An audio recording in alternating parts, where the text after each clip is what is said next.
Umat kekasih Tuhan, sebelum kita membuka Alkitab, membaca serta merenungkannya, mari kita mohon pimpinan Roh Tuhan yang kudus untuk menolong kita.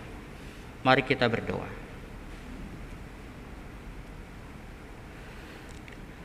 Allah Bapa kami di dalam surga, tiba saatnya bagi kami untuk membuka Alkitab, membaca serta merenungkannya. Kami mohon ya Tuhan, Roh-Mu yang kudus menolong dan memimpin kami, supaya ketika kami membaca serta merenungkan firman Tuhan, kami dimampukan untuk memahaminya, dan Roh-Mu juga menolong kami untuk melakukannya. Sertai hamba-Mu yang berbicara dalam segala keterbatasan, dan sertai setiap kami umat-Mu yang mendengar, baik di ruang ibadah ini maupun di rumah kami masing-masing.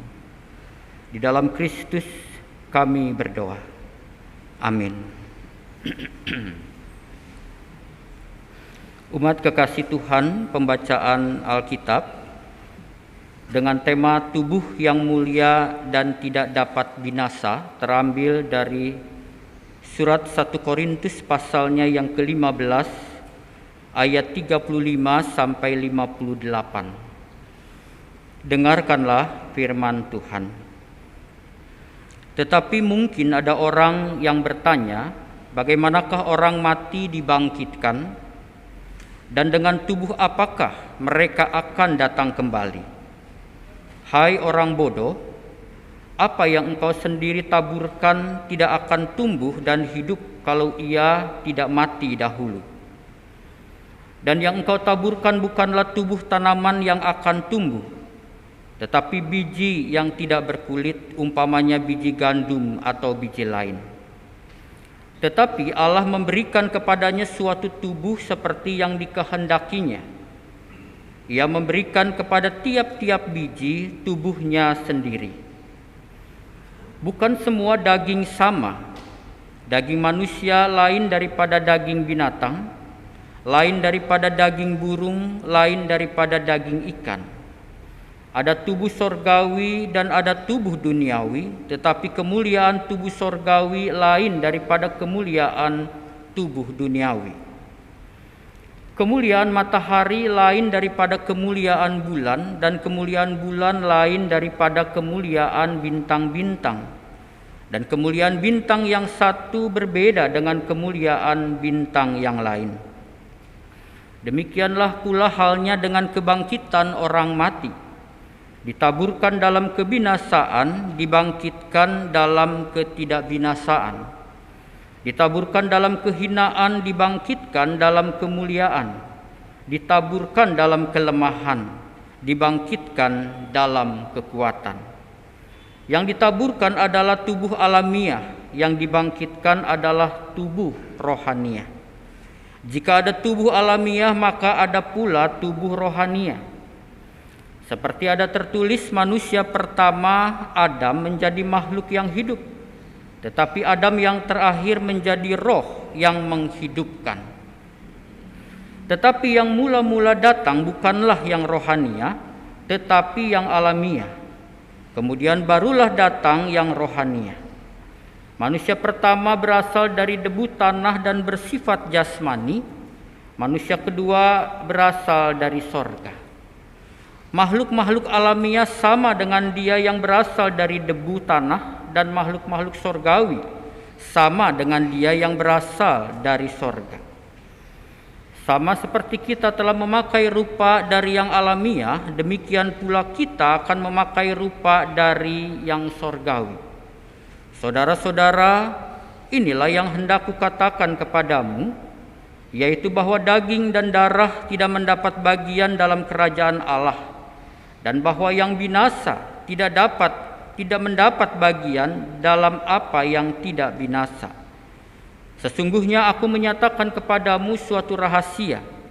Kita tidak akan mati semuanya, tetapi kita semuanya akan diubah dalam sekejap mata, pada waktu bunyi nafiri yang terakhir. Sebab nafiri akan berbunyi dan orang-orang mati akan dibangkitkan dalam keadaan yang tidak dapat binasa, dan kita semua akan diubah. Karena yang dapat binasa ini harus mengenakan yang tidak dapat binasa, dan yang dapat mati ini harus mengenakan yang tidak dapat mati. Dan sesudah yang dapat binasa ini mengenakan yang tidak dapat binasa, dan yang dapat mati ini mengenakan yang tidak dapat mati, maka akan genaplah firman Tuhan yang tertulis, maut telah ditelan dalam kemenangan. Hai maut, di manakah kemenanganmu? Hai maut, di manakah sengatmu? Sengat maut ialah dosa, dan kuasa dosa ialah hukum Taurat. Tetapi syukur kepada Allah yang telah memberikan kepada kita kemenangan oleh Yesus Kristus Tuhan kita. Karena itu saudara-saudaraku yang kekasih, berdirilah teguh, jangan goyah, dan giatlah selalu dalam pekerjaan Tuhan. Sebab kamu tahu bahwa dalam persekutuan dengan Tuhan, jerih payahmu tidak sia-sia. Berbahagialah setiap orang yang mendengarkan firman Allah dan yang memeliharanya.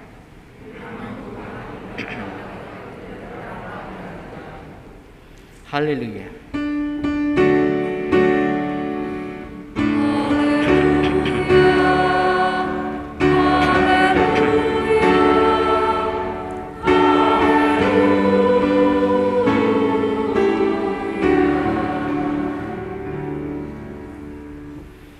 Bapak Ibu, saudara-saudara kekasih Tuhan,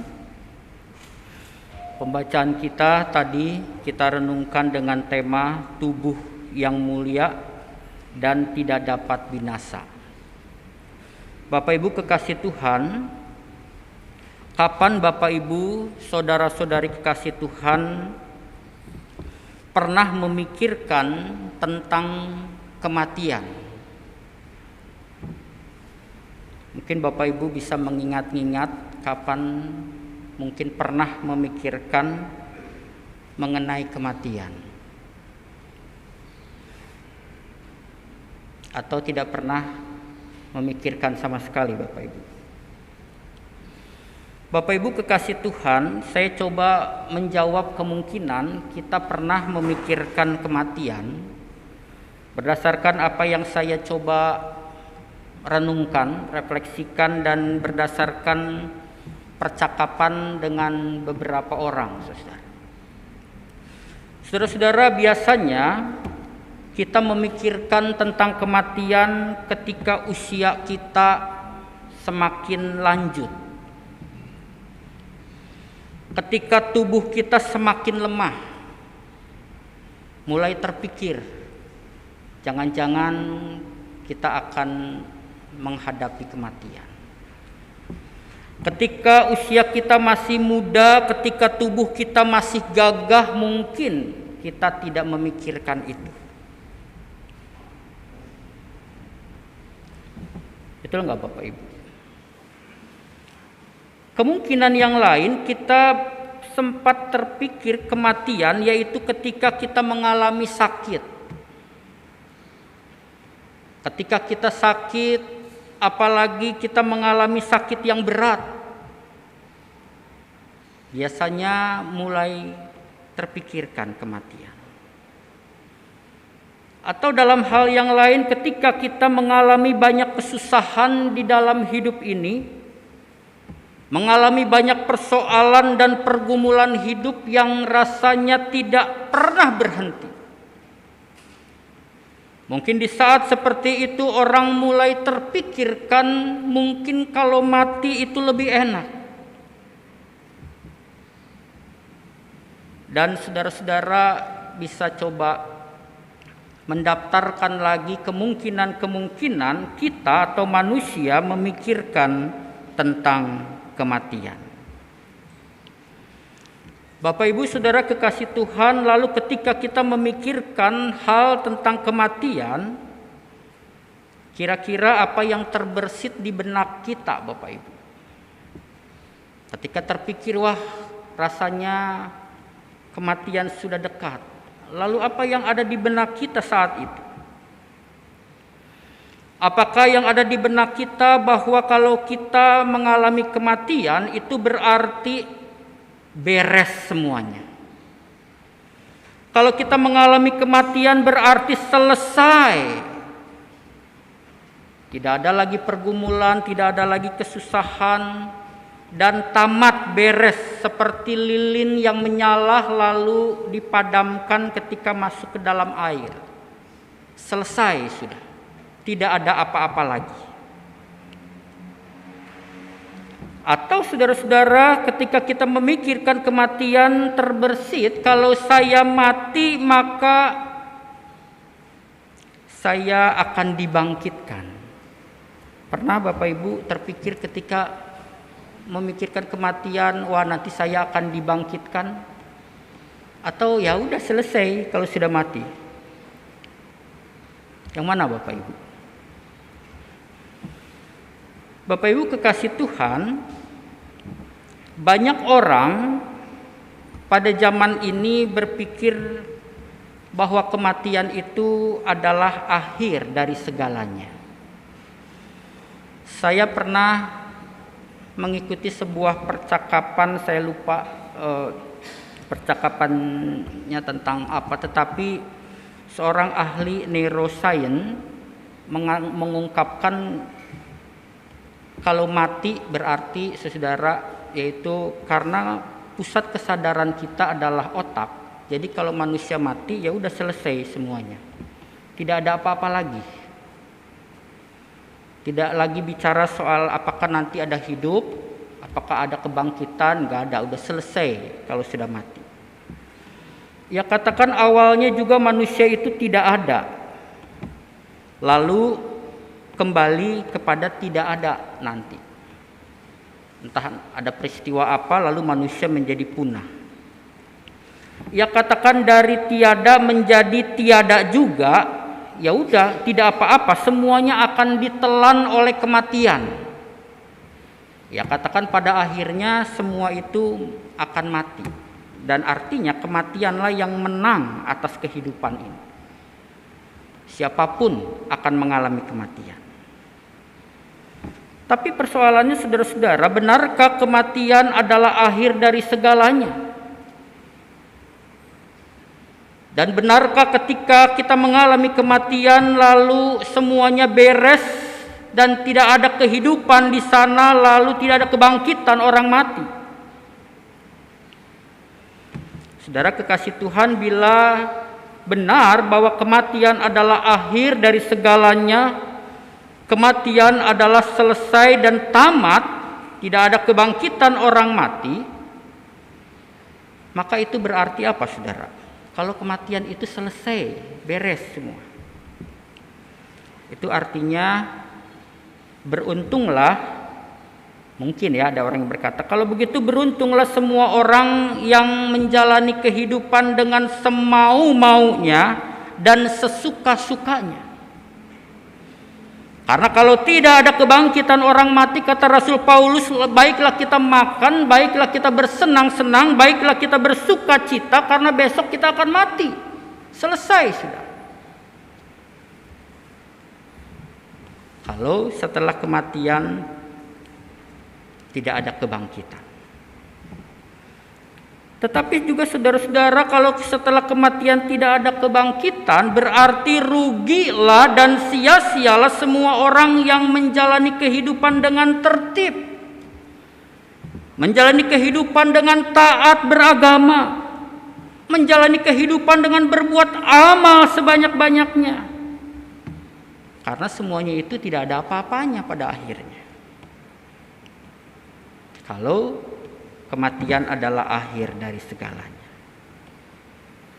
Bahkan Paulus katakan kalau kematian adalah akhir dan tidak ada kebangkitan bagi orang mati, itu berarti Kristus juga tidak bangkit. Kalau Kristus tidak bangkit, berarti percuma kita menjadi pengikut Kristus, percuma kita menjadi orang Kristen karena kita tetap berada di dalam dosa.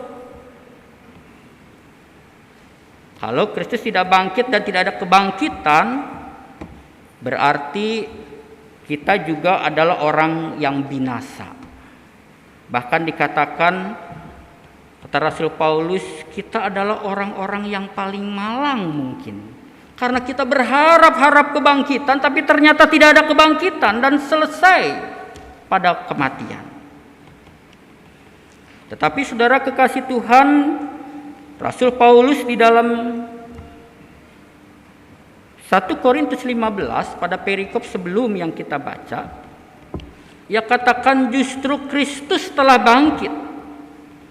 Karena Kristus telah bangkit, maka ada kebangkitan bagi orang-orang mati. Kalau ada kebangkitan bagi orang mati, saudara, pertanyaan selanjutnya yang bisa muncul yaitu bagi mereka yang tidak percaya pada kebangkitan, bagaimana orang mati dibangkitkan kalau memang ada kebangkitan? Dan dengan tubuh apakah mereka akan datang kembali? Saudara, inilah yang dipertanyakan oleh sebagian orang di jemaat Korintus. Mereka yang tidak percaya pada kebangkitan orang mati karena mereka terpengaruh dengan ajaran filsafat gnostik yang mengajarkan bahwa tubuh adalah sesuatu yang jahat dan buruk. Tubuh adalah penjara bagi roh yang ilahi sehingga tubuh itu harus dibinasakan. Jadi kalau ada kebangkitan dengan tubuh yang baru berarti terpenjara lagi. Dan pengajaran ini saudara-saudara kekasih Tuhan tampaknya telah mengguncangkan iman jemaat Korintus. Sehingga mereka yang terdampak dari pengajaran ini, mereka kehilangan pengharapan akan kebangkitan tubuh. Dan mungkin mulai mempertanyakan lalu apa artinya menjadi orang Kristen dan menjadi pengikut Kristus. Itulah sebabnya saudara-saudara kekasih Tuhan di dalam teks yang kita baca, Rasul Paulus menjawab persoalan ini dengan menjelaskan tentang kebangkitan tubuh. Rasul Paulus menjelaskan bahwa kebangkitan tubuh itu pasti terjadi. Ia menjelaskan pertama dengan gambaran kebangkitan tubuh itu terjadi dikatakan seperti biji benih yang ditanam atau yang ditaburkan. Benih itu, kata Rasul Paulus, ketika ia ditaburkan, dikubur, ia harus mati dahulu. Kemudian Allah membangkitkan benih itu dengan memberikan tubuh yang baru menurut kehendaknya. Rasul Paulus mengajak umat untuk belajar dan melihat dari alam yang menceritakan bahwa ada kehidupan setelah kematian. Dikatakan kehidupan itu yang terjadi setelah kematian sebagaimana benih yang ditabur itu mempunyai kemuliaan yang berbeda antara benih yang ditabur dengan benih yang kemudian tumbuh menjadi tanaman yang baru. Dengan begitu Rasul Paulus katakan demikian pula dengan sebetulnya kebangkitan orang mati. Kebangkitan orang mati itu terjadi ketika tubuh ini mati, ia ditaburkan dalam kebinasaan. Tubuh itu ditaburkan dalam kehinaan, ditaburkan dalam kelemahan, dan di dalam bentuk tubuh alamiah, tetapi kemudian dibangkitkan dalam ketidakbinasaan atau dalam kekekalan, dalam kemuliaan, dalam kekuatan, dan dalam bentuk tubuh rohani. Paulus menjelaskan alam ini berbicara tentang kebangkitan. Kemudian gambaran yang kedua, Rasul Paulus mengambil dalam kitab suci. Dikatakan di situ digambarkan seperti Adam, yaitu manusia pertama, dan Kristus sebagai Adam yang terakhir. Dikatakan jika Adam yang pertama menjadikan kita keturunannya sebagai makhluk yang hidup dengan tubuh jasmani, maka Adam yang terakhir yaitu Kristus memberikan kita roh yang menghidupkan. Adam yang pertama berasal dari debu tanah dan bersifat jasmani, tetapi Adam yang terakhir bersifat sorgawi. Karena itu sama seperti kita telah memakai tubuh jasmani, kata Rasul Paulus, maka kita pun pasti akan memakai tubuh sorgawi.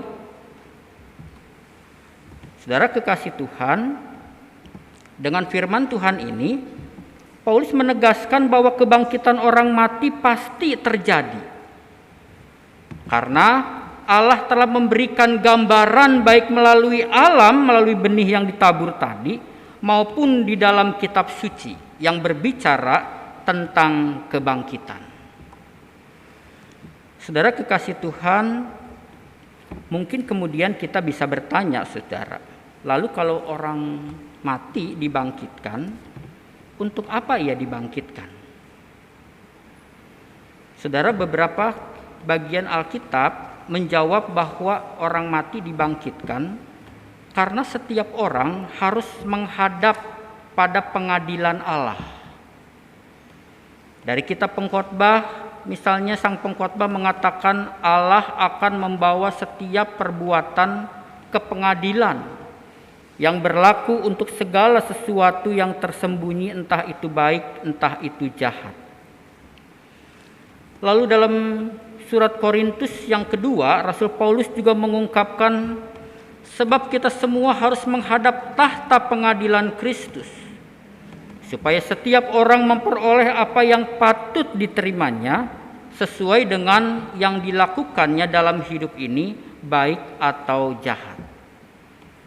Saudara kekasih Tuhan, dengan kebangkitan orang mati, itu artinya hidup ini tidak berhenti atau tamat selesai dengan kematian. Tetapi ada pengadilan yang harus dilewati oleh setiap orang tanpa kecuali. Sehingga saudara-saudara, setiap orang baik jahat ataupun baik, ia akan mendapatkan keadilan Allah. Mungkin di dalam kehidupan ini ada banyak orang yang diperlakukan tidak adil, tetapi dalam pengharapan akan kebangkitan tubuh, ia akan mendapatkan keadilan Allah. Dan Paulus menegaskan bagi setiap orang yang percaya kepada Kristus akan dibangkitkan dalam kekekalan, dalam kemuliaan dan kekuatan, baik yang telah meninggal maupun yang masih hidup pada saat kedatangan Kristus, ia akan diubahkan dengan tubuh yang baru. Karena dalam iman percaya kepada Kristus, sesungguhnya maut telah dikalahkan, dan semua orang yang percaya akan dibangkitkan bersama Kristus dengan tubuh kebangkitan. Dengan pengharapan ini, saudara-saudara, Rasul Paulus mengingatkan, kalau ada kebangkitan bagi orang mati, bagi tubuh dengan tubuh yang baru, maka itu berarti kesetiaan kita kepada Kristus, iman kita, jerih lelah kita di dalam kita mengikut Kristus dalam segala pergumulannya, dikatakan semuanya itu tidak akan menjadi sia-sia. Karena itu Paulus mengingatkan untuk kita semua, berdirilah teguh dan jangan goyah, karena dengan iman kepada Kristus sesungguhnya maut telah ditelan dalam kemenangan, sehingga jerih lelah kita tidak menjadi sia-sia. Kiranya firman Tuhan boleh menjadi kekuatan bagi kita dan menjadi sumber pengharapan di dalam menjalani kehidupan setiap hari. Amin.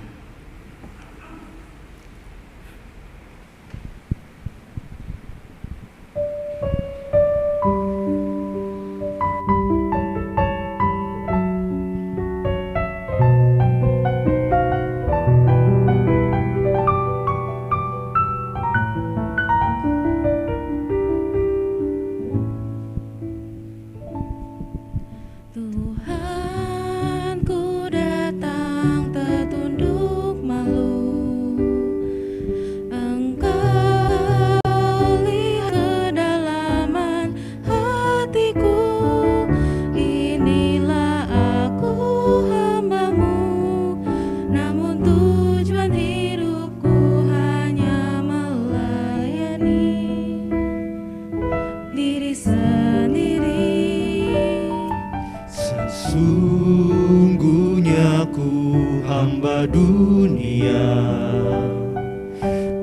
terpikat oleh kesenangan fana, akan harta dan kuasa, kebanggaan hati beri belas kasih-Mu.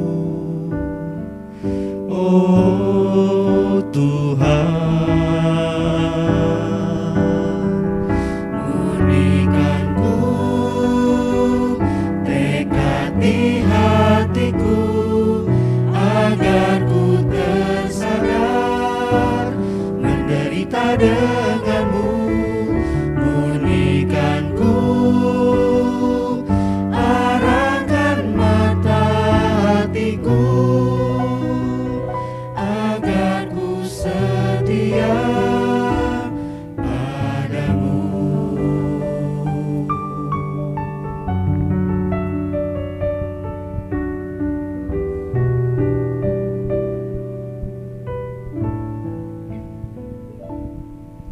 Tuhan, ku datang tertunduk malu.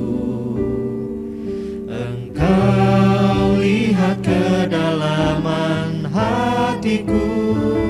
Inilah aku hamba-Mu, namun tujuan hidupku hanya melayani diri sendiri.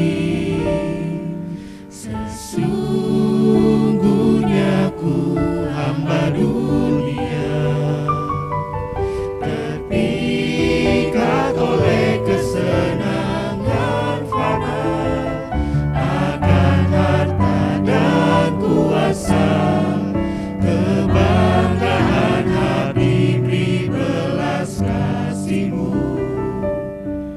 Oh Tuhan, murnikan ku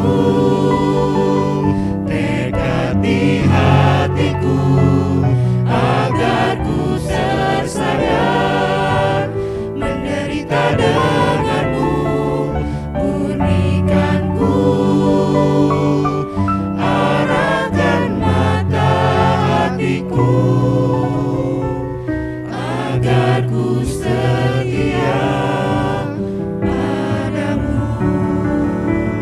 Murnikan ku tekad di hatiku, agar ku tersadar menderita denganmu. Murnikan ku, arahkan mata hatiku, agar ku setia padamu, agar ku setia padamu.